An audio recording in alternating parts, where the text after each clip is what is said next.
with us. Jets head into Foxborough to play the soft Patriots Sunday in a battle of teams with a combined 3 wins. Rich Cimini reporting that Rodgers is limited in practice today with a knee, ankle, and hamstring. That's not good. Lots of issues for the Jets. One that I didn't anticipate, lack of fun. Rodgers telling McAfee, we're playing with too much anger and not enough enjoyment. Personally in our team, and we just need to have a little bit more fun. We just have to respond to adversity a little bit better, and it starts with me. Oh. Nick, do you think fun is the problem? Well, or lack thereof? I don't, but if it is, I have the exact moment the season turned from joy to fun, from joy to anger, or fun went away. The hug? Yeah. Yeah, you got to hug. If I'm excited and celebrating and trying, I'm not going to do it, and try to give you a hug and you shove and glare at me, I'm like, oh, we're angry team. We're not fun team. We're not playing with it. We're not joyful team. Yeah. We're a serious team. By the way, since then, they've lost every game they've played. I actually don't think this has anything to do with it. I think this is bad analysis. And it's because I think Aaron and a lot of the media and the Jets ownership, really everyone but seemingly Jet fans, who I think at this point a lot of them have accepted it, are in denial. The problem with the Jets is they're not good. And I know I keep saying that, but it is at its core the problem. The problem is they don't pass block very well. Their quarterback, who had a 64-game stretch before his last year in Green Bay. In 64 games across 4 seasons, he threw 15 interceptions. He has thrown 19 interceptions in his last 24 games. So he went from a guy who never turns the ball over to turns it over a ton. The defense maybe does miss Robert Saleh when that was his calling card, was great defense, and maybe was a touch overrated. So I don't think there is some magic wand to wave. I don't think they're in a supernatural funk. I don't need to, start watching rom-coms instead of thrillers. I think that they have the same problem most 2-5 teams across NFL history have. Not good. And so I just think it's hard for the quarterback to admit he's the quarterback of a bad team. But that's who he is. I think this quote means one thing. Aaron Rodgers is out of answers. When I covered the Knicks and Jeff Van Gundy was the coach, every time they lost, it was a moral crisis. We didn't want it enough. They played harder than us. And I get that. That was a good strategy. But no, it was because they had Shaq. And you had 6'7" Larry Johnson with a bad back guarding him. It was because Kobe's better than Allen Houston. But that's how when you don't have tangible answers, we're not going to beat Shaq and Kobe consistently. All right? We're not good enough. When you don't have tangible answers, a coach can't say that, Greg. We're just not good enough. We can't say that as a coach or as the star quarterback. So you go to the intangibles, right? You go to the stuff that's, we just got to play harder. We're, stuff like that. So that's what this tells me. And I think one thing he said that was right is the players being tight. If they're tight, this is what I tried to articulate on Monday. I don't think I did a great job of it. But it's because of his presence. They want to please him. Now they're seeing, well, he's not playing that well, and we're getting blamed for it. So maybe they're a little angry because of that, right? So all of this, it comes back to Aaron Rodgers. Yeah, so number one, fun is winning. Winning is fun. And to your point of, you think they're a bad? I don't really think that they're a bad team. They're playing bad. They played bad, but they have pieces that can get it done. Greg's one of those people still in denial. I may be.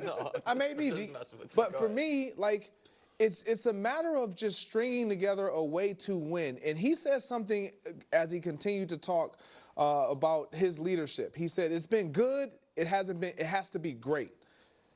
Well, when you are a guy who comes in and your presence is so huge and it takes up the room, and you talk about it adds pressure to other players. That's what I have. It definitely adds pressure, but you also have to be the one who alleviates that pressure. You can't bring something to the table and not be the one that can turn it up, turn it down. Now, if you want to have fun, to your point of the hug and all those, we'll start off by having fun. You got to plant those seeds early and often. You can't go into the offseason saying we can't have any distractions and then be the #1 distraction. And then to your point of blame, like everything that a player does, we will highlight it and almost look at Aaron Rodgers to see how he reacts. The broadcast copies, if any of those players watches them, I don't care what receiver. You think Mike Williams is having fun when he's getting called out? No. Like, no, that's not fun. I'm sorry. I don't care how you slice it. If you can't tell me in the locker room how you feel and you have to publicly say it, that's problematic. That's not going to incite or nurture Inspire a place, confidence or fun. A place of work of fun. That's not going to happen. I don't think Aaron Rodgers is as confident in his abilities as everyone thinks. I know it's like Aaron Rodgers got a big ego. Aaron Rodgers thinks he's the man. I don't think he actually thinks that. You mean just now or Ever since the Achilles popped. And he said that, guy, it's good to get, once he'll open up little windows like it was good to get that win and he'll relax a little bit. But when you watch, if I was like trying to go through on this fun angle and I didn't pull the tape, I was like, who's them having the most fun? And you can see it. You can see it. Completion, run, incompletion. He's happy. He's on the sidelines joking around. Lamar's having a blast. Oh, yeah. He's having a blast. No matter what. Even if they lose to the Chiefs, he's still like upbeat and positive. Unless you get on IG Live on the flight home. Super pissed. That's right. but game day is fun. Yeah. I actually think Aaron Rodgers is a little bit tight. I think Aaron Rodgers is nervous. Why didn't he hug Salah? We want to be up by 2 scores. Why? Patrick Mahomes would be up by 3 points. Feel like there's plenty of room there. Yeah, he could be down. Like, good news, guys. We're down by 10. I'm great in this situation. But I think Aaron Rodgers is not as confident as everybody thinks. So, that's a really smart take that conflicts with what his words are.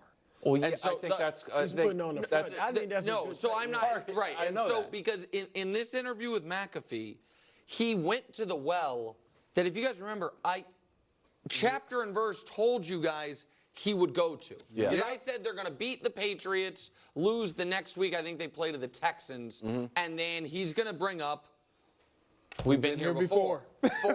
and he on the McAfee interview said he was like, in 2016 we were 4-6, and then reeled off 8 straight wins, and then lost to Atlanta in the NFC Championship game. Exactly what I knew he would go to. But so today I went back and looked at, I'm like, how did they go on that winning streak at the end of the year to go from 4-6 to 10-6? In those 6 games, Aaron Rodgers had a 117 rating, 15 touchdowns and 0 interceptions. Okay, and also, for context, how long ago was that? That was that was happening a couple months after the Cavs 3-1 comeback over the Warriors. So the reason I mention that is, if a few months ago when the Lakers were down 3-1 to Denver, LeBron went to the press conference and was like, well, I've been here before, boys. And you know what I mean? Like, I think people would be like, well, yes, you have, but you're not. As good as you might still be, you're not the same guy. So if you're right, Wilds, this might be the second time where I'm the easy mark, where I'm getting conned by Aaron, because he is acting like he does truly believe he's still that guy and just not playing like it. But you might be right. Yeah, I got a terrifying place to be when you're in New York. Everybody's expecting you to lead them to the Super Bowl, and you realize inside, I'm not him anymore. You're not going to admit it, but if you know it and everybody still expects that of you, that's scary. Also, just for the record, need to, you know what I mean, start watching rom-coms instead of thrillers. I think that they have the same problem most 2-5 teams across NFL history have. Not good. And so I just think it's hard for the quarterback to admit he's the quarterback of a bad team. But that's who he is. I think this quote means one thing. Aaron Rodgers is out of answers. When I covered the Knicks and Jeff Van Gundy was the coach, every time they lost, it was a moral crisis. We didn't want it enough. They played harder than us. And I get that. That was a good strategy. But no, it was because they had Shaq.